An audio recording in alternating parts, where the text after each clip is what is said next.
Welcome everyone to episode 1 of Making of a Man. I'm Austin and I'm here with my co-host, also my father, Mac. On Making of a Man, we talk about a variety of things, relationships, politics, voting, whatever comes to our mind, we discuss it on here, unfiltered. So as y'all know, a huge election is coming up on November 3rd, the presidential election.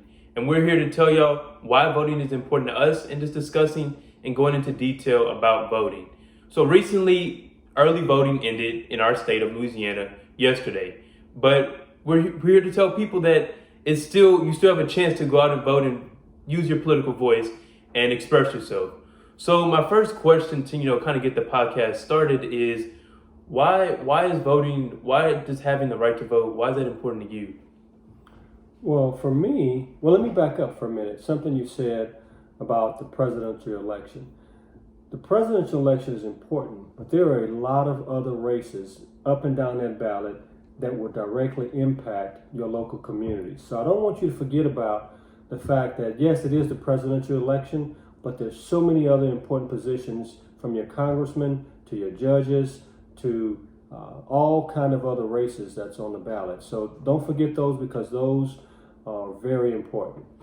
So to answer your question, for me, voting is very important, because that's your chance to have your voice heard. And when you think back of all of our ancestors that died for the right to vote, I think the least we can do to honor them is to go out and vote our choice. So those choices that we make should represent us and represent what we stand for. And I hope that people will understand and go out and vote their choice. We're not going to endorse any particular candidates, because you should research enough and support the one that meets your standards. Yeah, I agree with that 100%. So for me, the right to vote, I guess it hasn't really hit me yet since I'm a first-time voter. So that tells you that even if you're 18, you still have that right to go out and vote. And it was really just for me like a form of expression. I feel like I was able to actively participate in the voting process, which just made me like really excited, because I remember walking into the poll and she announced, "We have a first-time voter." And I was just like, I felt really, really excited about that, because I felt like I was really participating and making a difference in the world with my single vote. And many people say, oh, my vote doesn't matter, but it really does. And if you look back at past elections, that one vote can make a big difference. If 200 people decide, oh, my vote doesn't matter, that can make a huge difference in who wins the election. And who you may wanted to win didn't win because other people didn't vote. So I think for me, it's a form of expression, and I feel like I'm actively participating in the political process. So a question I commonly ask is like, why has voter turnout and like civil engagement kind of decreased over the years? Well, I think voters decide early on whether they're going to vote or not. And I think part of the reason that people decide not to vote is because they don't feel part of the process. And what we find oftentimes is there's a lot of our elderly people are always going to be the voters.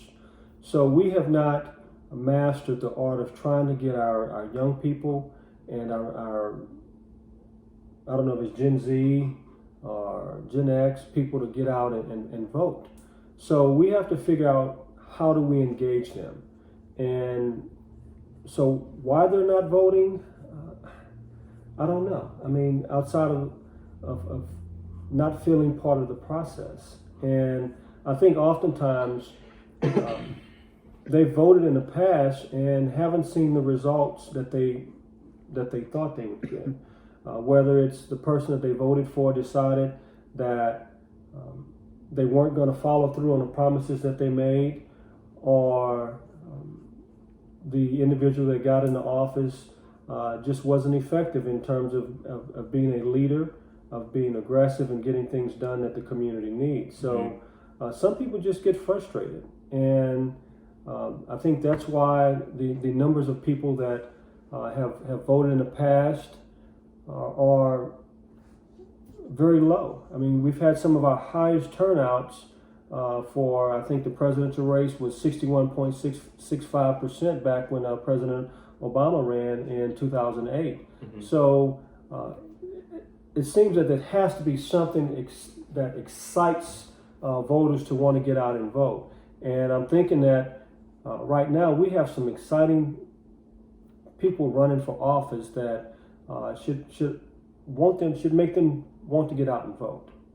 Yeah, I think even with like the feeling of newness of the candidates of Kamala Harris, I still think there's like a loss of connection between the political offices and the younger generation. I feel like that's why voter turnout has decreased, right? We feel like our voices aren't being heard, and we feel like we can't connect with those people running for office. Like, our times have changed, and what we want is different, and the way in which we want to see that change be done is much different than how it was done in the past.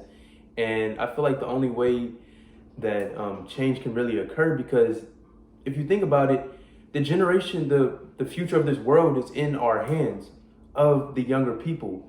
And if political candidates don't find a way to connect with us, then there's not going to be any change, because it's just a fact. The older people are getting older, and now it's our time as the younger generation to step in line and voice our ideals. And I do love how our younger people, as times have gone, we are starting to become more politically active. We're starting to voice our concerns, and I really love that about our generation. But I think would you want to say something? Well, I think you begin to see the activism that's taking place across the country. And typically something has to happen that personally affects an individual to make them want to get out and vote, or to make them want to get out and do anything, to be active, to be a leader for some cause. So, we haven't figured, I say we in terms of the folks that are older, that are in political office, how to get a relationship with the younger people to know what's important to them. And we have to figure out how to reach out to develop them, because they are going to be our future leaders. The change agents are going to be our young people. And when you look at this election as an example, we don't really have very young people that are running for office. Now, what I am seeing is young people are engaged in helping the older candidates run for office. So maybe that's a great sign that we see that young people are beginning to be involved. And I think as long as we see them getting involved, then the next step is probably for them to actually run for an office. So, I've been on the school board for 14 years now, and I've tried to mentor my children to know that you may not want to be an elected official, because you can still have an impact on change by not being an elected official. So it's not always you have to be an elected official to make change, and that's what we have to express to people, because there are a lot of elected officials that maybe are not the change agents, or do as much as a community can possibly do. So it gets back to being that you've been in a household with me and on the school board. Have I done enough to try to encourage you, or do you see things where you would want to be involved in politics? Well, I'm going to be completely honest. I'm not super interested in politics or running for like a political office, but I do love helping like candidates and getting their message out if I support them and helping them with their elections. But I think I can help in a different way. So as a college student, I'm in the STEM field. So I have the opportunity to possibly tutor in math or tutor in science to those younger kids who may need help. And I feel like that's my political office, right? In my space, helping those kids improve in their skills so they can possibly do something in the future, do something successful in the future. So I feel like that's my way of helping out. I don't think as a younger generation, we necessarily have to have everybody run for a political office, because everybody has different skill sets. Not everybody has the ability to persuade people through their public speaking. Somebody may have a talent in art, and they can use that to help get a political message out. So everybody's different. I feel like as long as you're working to make change and using your talents and your voice to help other people, then I think that's all we need to improve our generation and improve the world. Right. I mean, if you think about it, community service and activism by the individuals in a community, to me, far outweigh than what one politician can do. You know, when you look at numbers, let's take our city council, for example. You have 7 people. Well, 7 people can't necessarily change a community by themselves. Mm-hmm. So I understand what you're saying. So you have young people that are activating other young people and getting other young people. Before you know it, you have an army of people that are looking for a cause, and they can change stuff way quicker than I think a single board member can do. And if you think about it, your cause can cause a board member or several board members to maybe rethink or even form their decision making on what the messages that they're getting from the community. So a community, I think, is where it starts, and whether or not someone within your community is going to be that elected official, because I think someone that is effective has to be able to be a leader. And so I think a community should know or be able to help someone to be able to be in that position to be an elected official, because they can make change, but they can't do it by themselves. And that's the part people have to understand, is that you can only hold your elected official accountable up to a certain extent. The rest of it is going to come from your community. So, and the community has to hold your elected official accountable. So my hope is that whether or not you decide that at some point where whatever course you're going to take to become active and bettering the community that you are, that you go full blast. Mm-hmm. And you're still young. You may decide that you've done enough on a community level and you want to do something bigger. So don't limit yourself and say, this is what, I'm in the STEM field, I can do this.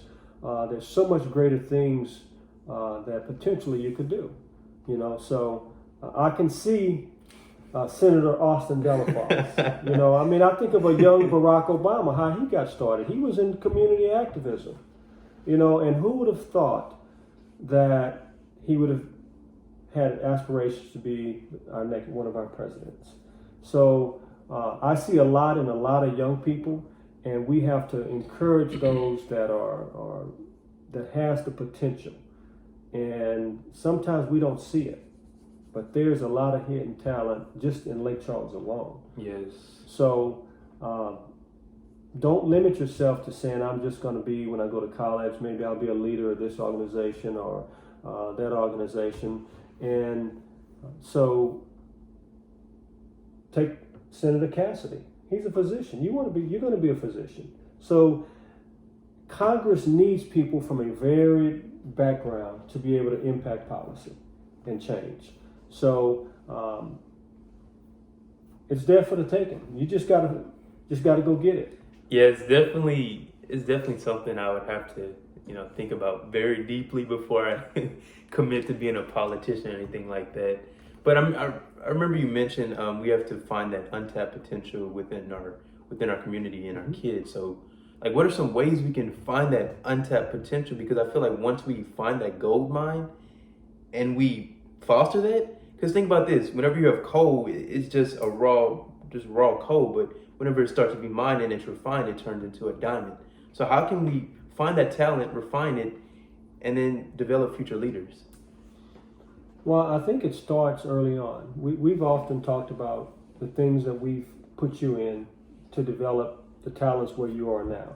It's no different than having a kid that starts off playing t-ball, and you invest your time and they come up and they're in major league, and then next thing you know they're in the MLB. And so I think you have to take that same approach to an academia or a kid that wants to be a leader. You have to start to mold them as young. So that's why I encourage kids to go in speech and debate, because when you look at the best influencers, it's people who can speak well and lead people by their words. So and words is part of it, but action is always the best. But sometimes it takes you to be able to deliver a message to motivate people so they can want to do things. If you're leading and you have no followers, you're probably not a leader. Right. So there's things you can do in high school. I mean, there's a Democratic club that could be started on a high school campus where I think there's a Republican roundtable at some schools now. Mm-hmm. So there's things you can do to begin to get people to understand and be engaged in the political process. So, I mean, you have student council where people are being involved. You have extracurricular activities. And you travel to different states to do different things, to know that there's a whole bunch out there that people do not see out of Lake Charles. There's a lot of kids that have never left this city. And we have to figure out how to expose them to those things outside the city.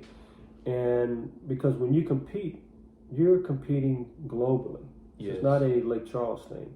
So I think it's incumbent, though, on all the people that are come before you. I mean, that means your parents, that means other physicians, other elected officials, that they reach back and they figure out, say, okay, we know we have this Young Democrats Club. Let's invite them to our meetings. Let them see how this process works. Let's take them on some trips so they can understand how things are negotiated, how bills are made, and to see how unfair things are or how fair things are. Right. So there's a lot. Sometimes you just have to find that fire in an individual, or light it for that matter, and watch it grow.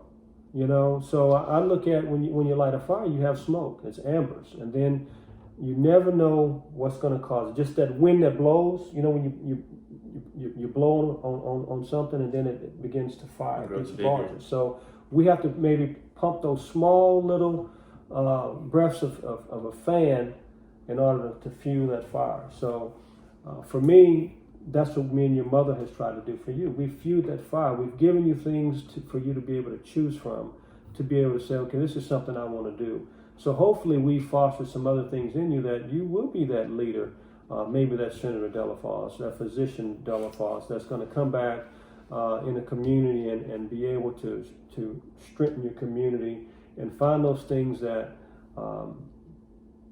people aren't able to succeed at doing, and you do it.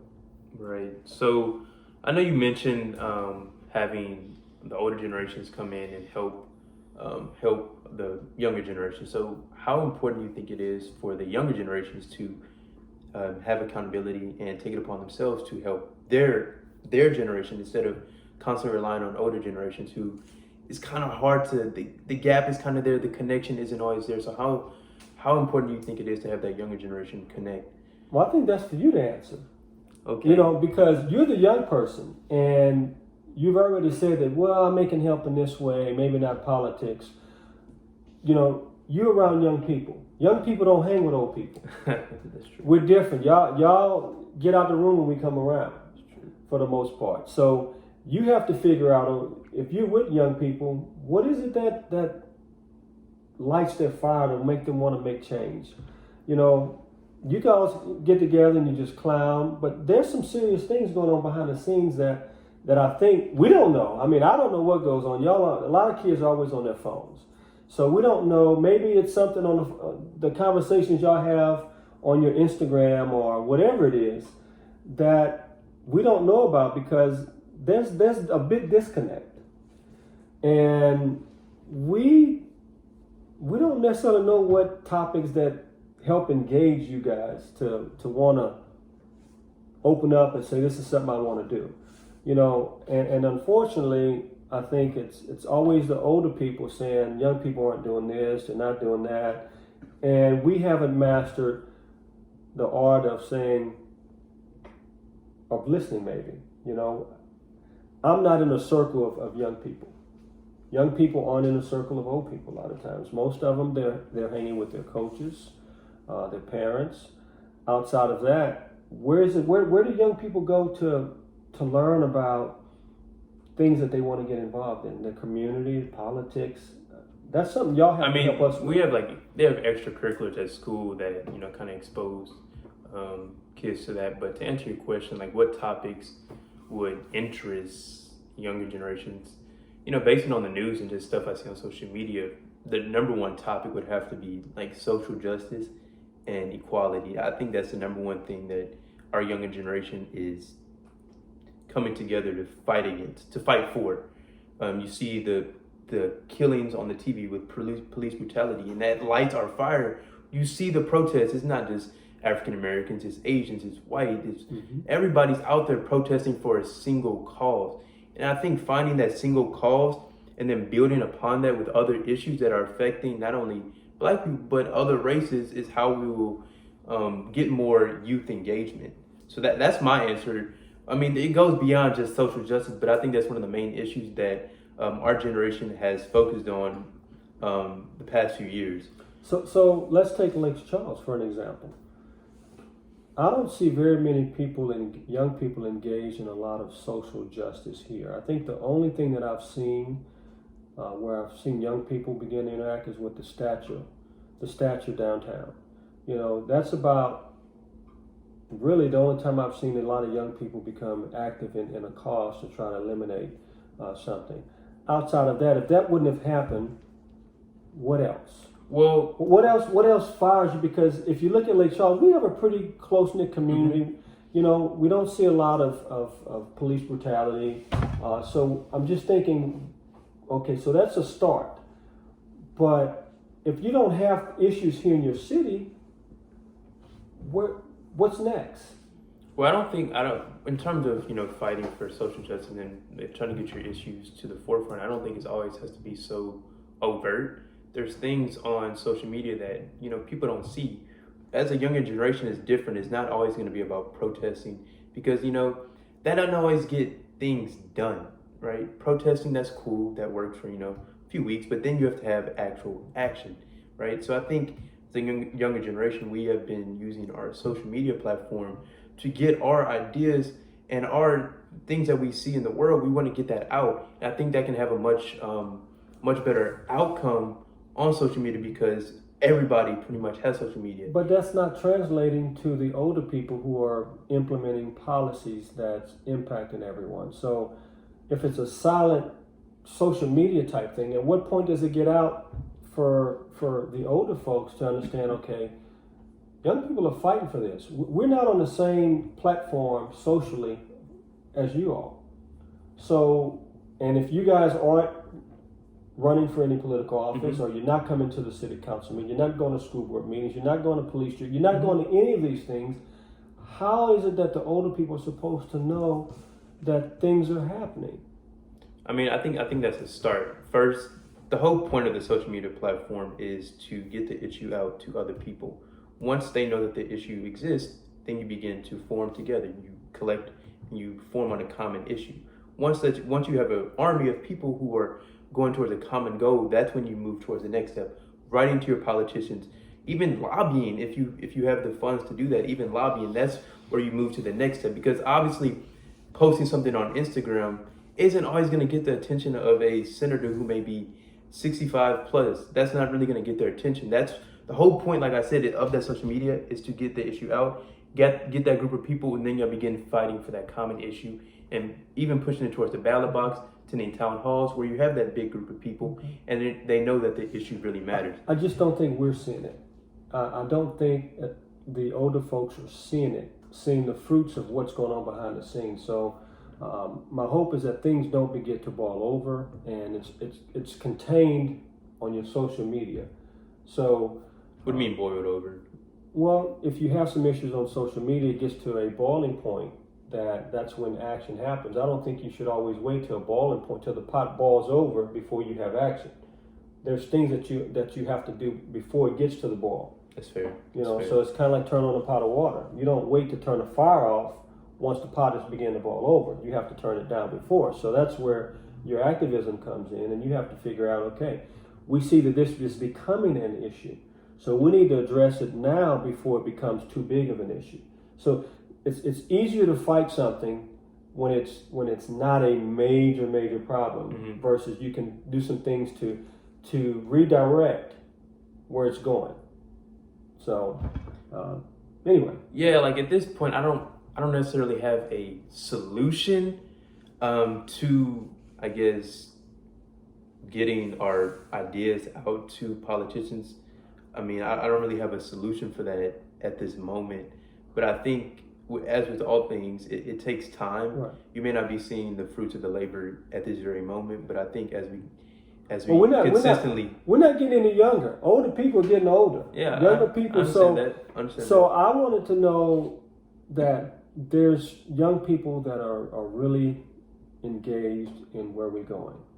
And we just have to figure out that connection. That's the bottom line. And that's something that young people can work with old people to figure out. I'm not old, by the way. Yeah, I'm you just keep saying saying old people. I mean, with middle age then. Yeah, middle age. So, Middle age. but those individuals that are younger, we need to figure out how to get them involved. But for me, I think it's gonna be not just hard work, but it's also gonna have to be consistent, right? I think that's the only way we're gonna see change. If you just work hard for one day, you're not gonna see really any huge results. But if you consistently work hard every day for a course of years, that's when the fruits of your labor, you begin to see that. And obviously, as we fight for the change, we're gonna face obstacles, and I think that's where persistence comes in. We have to be willing to push through those obstacles, push through those barriers, if we want to see any kind of change within our generation. If we want to make the world a better place, you're gonna have to face obstacles. If the only way to learn is through failure, right? If you look at the most successful people in the world, their biggest teacher was failure, right? And I think that's the only way we're going to be able to succeed. I don't think that's the only way. I don't think you have to fail to succeed. So let's make sure you get that right. I don't think you have to. Give me your perspective. No, I just think that not all your best leaders have always failed. I start thinking back. I never went to jail to understand the causes of doing drugs. Okay. I didn't have to do a drug to understand that it's bad for you. That's fair. That's a good point. So that's a good point. I don't think you have to fail to be successful. Now, some of your most successful people have failed at things and became successful because they've learned by your mistakes. And that's one of the things that you always hear from your parents. Don't make the same mistake twice. Learn from your mistakes and your failures along the way. So yeah, I do believe some of it, but when you say only or always, that's fair. That was a major generalization. Right. So, but once again, all the stuff that we're talking about centers on making sure that we have young people voting at the ballot box because, as you well know, the president appoints the Supreme Court justices for life. So those justices may not align up with a lot of your values that you see. So they have a chance to really create and craft policy that could impact you for years to come. Yeah, and that's part of the reason, all right, controversial opinion, but that's part of the reason why I don't think Supreme Court justices should be appointed for lifetime terms. I think they should be similar to senators in like the House of Representatives, where they have, 4 years or 6 years. And I think that because as a Supreme Court justice who's serving for life, you have the opportunity to implement policies that can affect other people for a lifetime. And they don't have any fear of leaving office. They don't have to be get reelected like a senator does. So there's no consequences for their actions. Right? I'm not saying the people in the Supreme Court justice are doing bad things, but I'm just saying there's a possibility for that to occur. So I think if anybody's watching this, the president, Congress, take away lifetime term sentences for Supreme Court justices. What do you think about that? Well, I was trying to remember, and for some reason I can't, as to why Supreme Court justices were appointed for life. I think it dealt with the fact that they didn't want them to fear having to either be reelected or not elected based on some of the decisions that they were making. They wanted for them to go in an unbiased fashion where they didn't have to worry about catering to one side or the other. And typically when you have a re-election, there's typically one side or the other that you're catering to. Mm-hmm. So if I'm a Republican and I want to be re-elected, typically I'm going to have to side with a lot of Republican issues. Right. So I think they wanted to take those potential imbalances out and say, look, you don't have to worry about any of that. You're a lifetime, so you can make any decision you want and not have to worry about the consequences. So I don't know. I understand that may not jive with what you have, but and I also can take the opposing view, like you says. There's no such thing should be a lifetime when things change over time. But when Supreme Court justices look at a case, aren't they supposed to base it on what the interpretation of the Constitution? Yeah, that's what it's supposed to be. Or should they be creating policies? Yeah, that's what it's supposed to be. But they don't create policies. All of it is based on opinion. Their view on how it relates to the Constitution is all based on opinion, and their opinion can be kind of flawed based on how they were raised and how the times have changed. And times have changed, and some of these Supreme Court justices were elected before there was a huge shift in like the collective thinking of the citizens. Mm-hmm. Now, I sometimes think that they don't necessarily vote in favor of how the collective would want. Okay, fair enough. I don't know what's the perfect solution. I mean, it'd be great if we had a balanced court, but with every president, and you just never know if you're going to have an appointment or not. So, what else do you have, sir? Man, I'm trying to think. So, I know we mentioned like having like role models in people's life, but like how important do you think that is having? I just want to switch topics a little bit away from like voting and all of that. How important do you think it is to have like a strong role model in a person's life? I think it's super important to have a role model. I start to think back on all the role models, and you don't have to have just one. There's a lot of people that can impact your life in different ways. So I think that you should always have more than one role model. My first role model was, of course, my mother, and she basically set the stage for how I was going to be as a young person, as an adult, as a citizen. She taught me the value of hard work. So she taught me that to do things, and when you do it well. Don't have to come back and redo things. So to be trustworthy, have integrity, all those things I think you learn from a mentor. I've had as I've gotten older, there's people in my life that have showed me different things that I'm really appreciative of. My wife has been, believe it or not, a mentor for me. So because I've learned new things and new challenges along the way. So my hope is that I can be that mentor to other kids along the way. And I think when we start talking about a mentor, I learned early on that you have to give back and be a mentor to others, because there's a lot of people that's not afforded an opportunity to have a mentor, somebody positive in their life that can show them maybe a different way than the route that they were taking before. There's a lot of kids that come from dysfunctional households that really need some guidance. Yes. And unfortunately, there are not enough black role models and mentors be able to mentor the number of kids that need it. So for me, it's super important. I wish we had more people that would make time out of their schedule. One of the reasons that I didn't go and move away and have my own business, because I felt there was a need to sacrifice money over mentorship. That's why I've given all my life to kids, and whether it's baseball, football, basketball, just in general, just talking to kids. I think that's very important. So I know a lot of people use excuses that they're too busy, that their job won't allow it.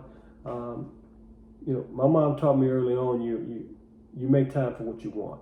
Yes. And you're never that busy. Thanks. And if you take 24 hours in a day and you chart your day, there's some time somewhere. 10 minutes. You don't 5 minutes. Right. You don't need a whole bunch of time. You never know if you average 10 minutes a day to talk to somebody, just to call them and say, hey, I see that you did this. Man, have you ever thought about this? It don't take, just to say, hey, I love you. I've been thinking about you. And that may be the thing that just sets them apart and have them understand that, you know what? Thank you. Because we're building future mentors and leaders. So the fact that your dad is trying to mentor you and your brother and others, my hope is that as I get older, y'all have to repeat this process. Because the only way you can do it, it has to continue and carry on. Because if you don't do it, then you miss a whole generation. So you have to be adamant, and it has to be purposeful. You have to do it. There's no when I have time. You have to make the time to do it because it's too important not to do. It's like brushing your teeth in the morning. It should be when you get up. It should be on your mind. It's something that you got to do. So I've been... Because you can mentor it. You can be a mentor of some people, and I think you have. And you can probably tell us about that. Yeah, so I'll start off with this before I answer the question.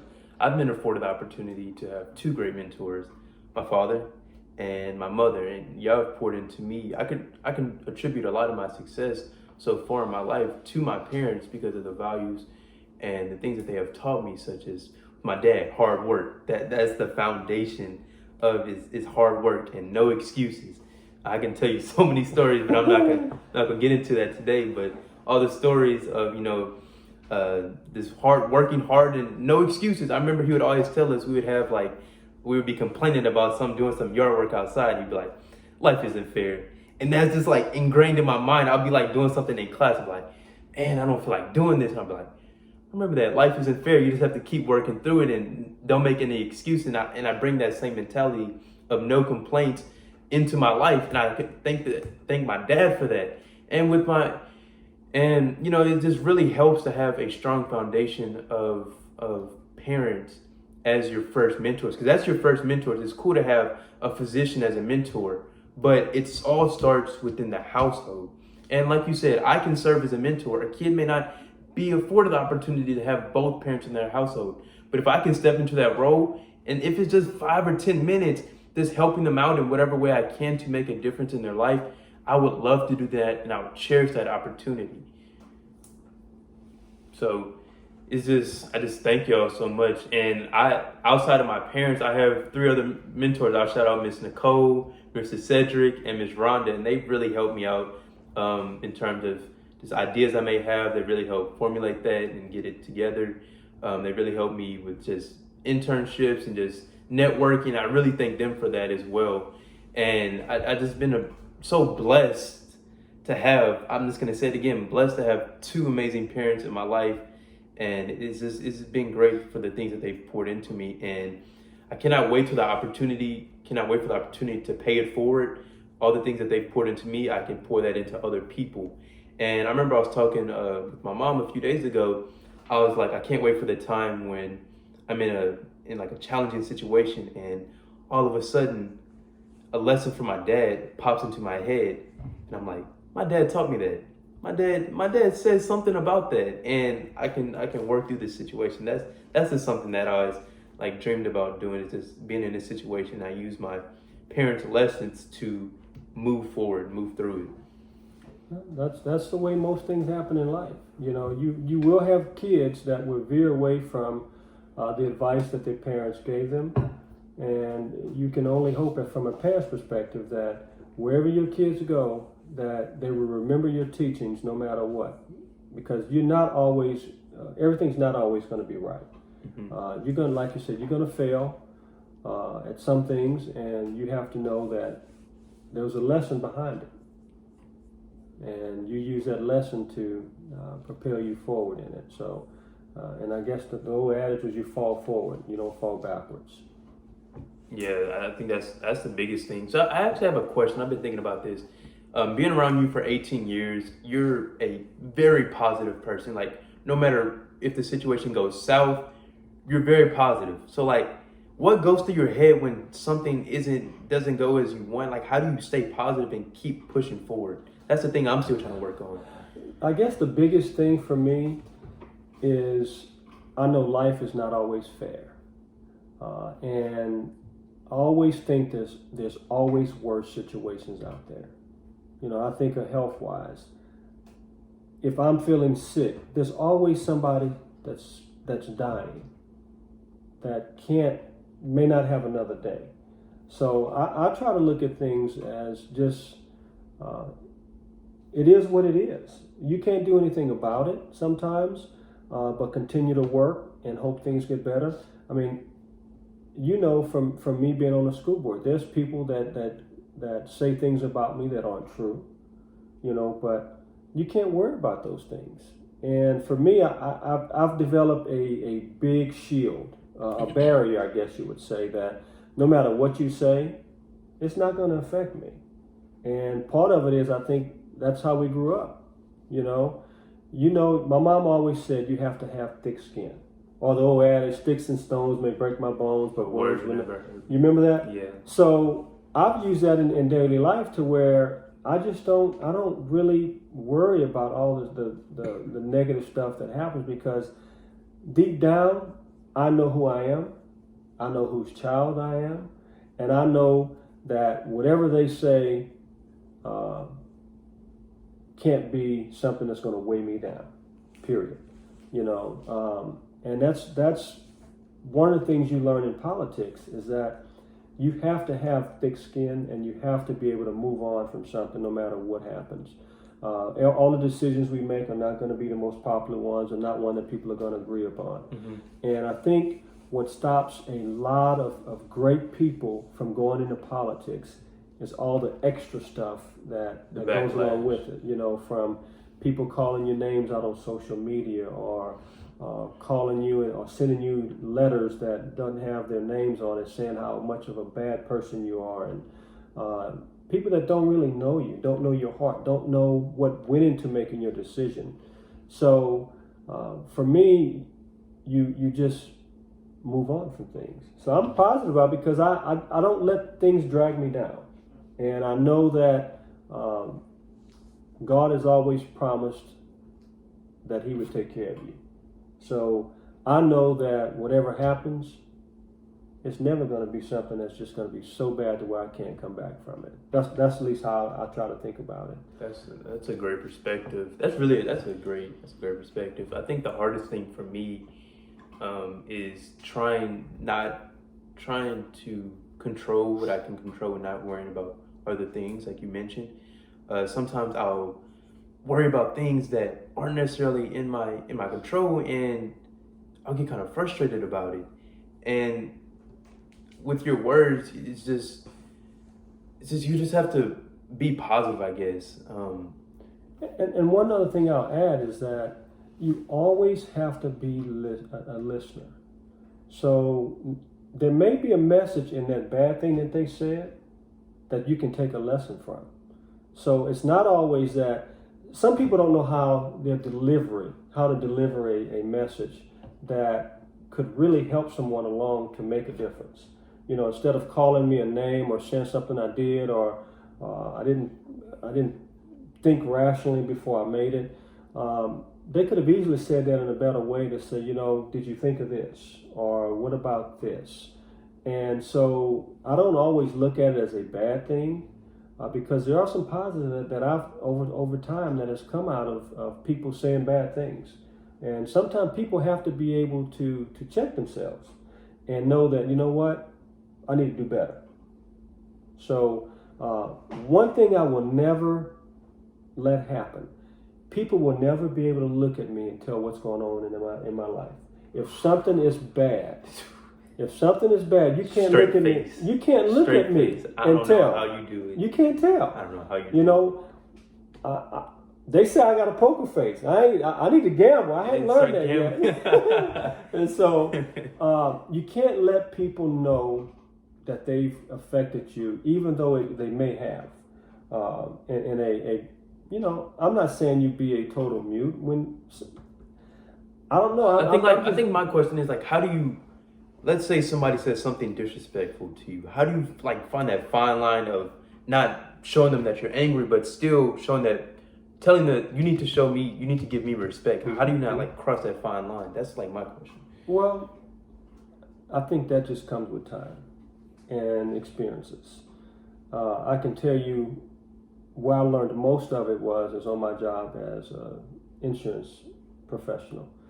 Is you deal with so many people that are angry and pretty much you've caught them at their worst time. They were hurt, the car was damaged, they're looking to blame somebody. Unfortunately, you're between them and them getting their money. And I've learned that some people are just in bad situations and they don't know how to react. So sometimes you have to be that calming voice to be able to sit there and just listen. Sometimes you just have to listen. You don't know what's behind that anger that they may be displaying towards you. So for me, I just try to sit back and I listen, because my thought is you can't be this ignorant for this long of a time. If you're gonna, if you're gonna continue to call me out and do that, sometimes silence is golden. Sometimes your silence will make people more angry. Sometimes it will make people just like to a point where they just stop. They just stop. Yeah. So I've witnessed people that I think when you entertain it, you escalate things a lot of times. So for me, I've learned how to de-escalate things, and part of my de-escalation tactic is to listen. To listen and try to respond in a positive way that they can understand. Great answer. I'm still working on that. I need to get that poker face. You need to show me how you do it. Son, it's time. Time and experiences. Put yourself in situations and you will learn through time. I wasn't always this way. Remember that.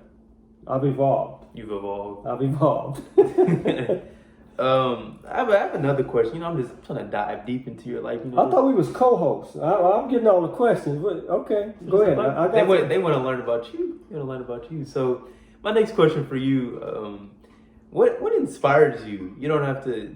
Just what inspires you? What keeps you going on a day-to-day basis? Ooh. What keeps me going? Just life. I don't know. I don't have anything that particular and just inspires me to keep going. I think, man, that's a tough question. How about what inspires you? Ooh, okay. You're gonna pass me the ball. So yeah, I think my biggest motivation is just to reach my full potential, because I know God put me on this earth to do great things, and I feel like not putting my full effort forward is not the way to go. And I feel like whenever I look at my family, I know they've done so much for me. They put so much time and effort into me, and me not doing my best is not the way to go. This may not be something that inspires me, but one of the things I remember vividly is that my parents and grandparents would tell me, you only have one name. Don't screw it up. Mm-hmm. So don't go out and embarrass me in whatever you do, because my name is golden. If you go out and you mess up my name, it's on you. So I guess for me, I don't know if it's an inspiration, but I look at them as a way that, whatever you do in excellence. You do it to where you should be able to inspire others to do it. So I guess for me, I don't know if it inspires me. I just try to inspire others to want to do better, to follow a certain protocol on how to get somewhere and things you have to do. So I guess it's my inspiration is probably family and kids, and I'm interested to see how my kids turn out, because we pour so much into them, and you always wonder, what is their adult life going to look like? So same thing to you. As my child, you're Delafos.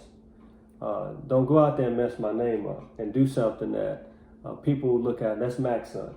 Mm-hmm. And that's what I remember from my mom, and my dad, is that you did not, especially my grandpa, you did not mess up his name, because people, when they heard the name Delafos, they knew that they were powerful people, and that you didn't do anything for your reputation for them to be ruined.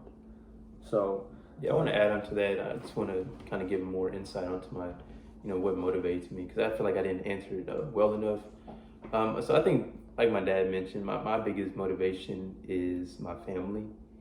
like its core roots, that's who motivates me on a day-to-day basis. Because I see my family work hard each and every day.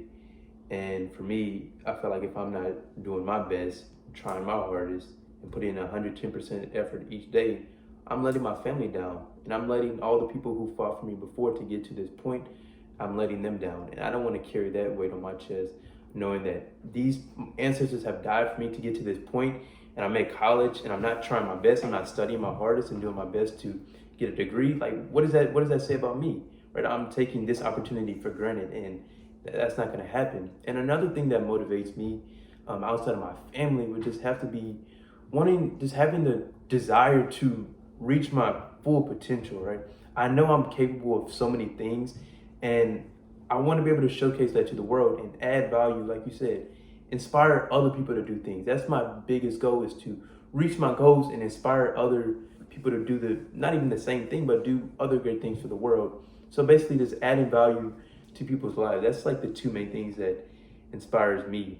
Like people always mention having like external and internal motivation, but I think for me it's a mix. My external comes from family, and internal just having the drive to succeed. And I'm not gonna lie, I'm not always motivated, but I made an obligation to myself to work hard consistently. Right? You're not always gonna wake up and be super motivated to go do 300 push-ups and go to the gym. But the main thing that always fall back on is just being consistent, right? I think that's what, with anything, just being consistent and making that promise to yourself to do it is what will help you succeed. What do you have to say, like, in terms of like motivation? I think you did a good job. Okay. Because it was about you. That's fair. You told me what motivates you. I don't know. That's actually the same question. We just asked that. Yeah. So we're kind of. So as we wrap up, I think we've covered a lot of topics, and I know this is episode 1, so I don't want to cut down from your episode 2. Episode 2 is gonna be exciting, so make sure y'all tune in for that. So Making Up a Man. Don't forget that name. I'm hoping that I haven't messed it up so badly that people won't come back to episode 2. Nah, they want to see you back, co-host. So Mac and Austin, that's a dynamic duo. I don't know. I have one episode in me, so we'll see. I'm not coming out here by myself. Oh, Where's Mac? No. But yeah, this was episode 1 of Making Up a Man. I really thank y'all for tuning in. I'd like to thank my co-host Mac for taking his time out, raise the roof, for taking his time out of his day to do this podcast. So don't forget to tune in for episode 2 of Making Up a Man. The topic that's classified for right now, y'all see whenever we come back on here. So before we leave, though, remember, if you did not vote early, you still have an opportunity to go vote. November 3rd. November 3rd. And I think the polls close at maybe 7 or 8 o'clock p.m. But you don't want to wait that long, So make sure you get there early. There's a lot of things on the ballot. I would suggest that you print out your ballot beforehand so you won't take all day in the ballot box trying to figure out who to vote for, what to vote for in the amendments. And your voice is your vote. It's time for us to be able to tell people, I voted, and this is what I voted for. Even if your candidate doesn't win, you should feel great about your vote. And for anybody that wins a race, they owe it to not only the people who voted for them, but also the folks that did not vote for them, because they should speak with one voice for all the people. So, and last thing I'll leave you with, hold your elected officials accountable, not just on the day that you voted, but throughout their tenure. So if there's 4 years in their term, you should help them. They need help. They can't do it alone. Even though you elected them to do it, they need input from the community on where things need to go, on decision making, on just path forward. So I'll leave you with that, and I hope that everyone is doing well. And we'll see you on episode 2. Anything, parting shots? That's about it. That was a great closing message. I would like to thank everybody once again for tuning in. This is Making Up a Man, episode 1. Don't forget to tune in to episode 2. That's it for today, guys. Peace.